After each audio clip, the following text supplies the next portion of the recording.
সেটা হচ্ছে sales manager.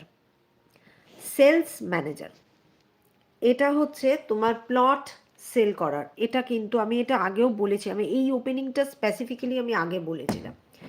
এই ওপেনিংটা হচ্ছে সেলস ম্যানেজারের ওপেনিং। এটা স্যালারি হচ্ছে 45 অবধি আছে। যারা যারা রিয়েল এস্টেটে প্লট সেলিং করেছো, প্লট সেলিং, নট কি জানি বলে তোমার রিয়েল এস্টেট সেলিং নয়, যেটাকে বলা হয় মানে রিয়েল এস্টেট মার্কেটিং, যেটাতে তোমরা ফ্ল্যাট সেল করো, সেটা নয়।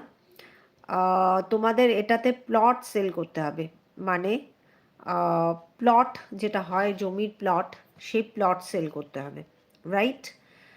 তো এই হচ্ছে ব্যাপার। এইটা স্যালারি হচ্ছে, মানে ল্যান্ড সেল করতে হবে। এই ওপেনিংটা স্পেসিফিক্যালি, এই ওপেনিংটা আমি আগে দিয়েছিলাম একবার। যাই হোক, এনিওয়েজ, এই তিনটে এটা ফিমেল ক্যান্ডিডেটরাও অ্যাপ্লাই করতে পারো ফর সেলস, মেলরাও অ্যাপ্লাই করতে পারো, সেম কোম্পানি, নিউ টাউনে office, and salary range is up to 45-50 অবধিও যেতে পারে, কোনো অসুবিধা নেই। ঠিক আছে? এই তিনটে ওপেনিং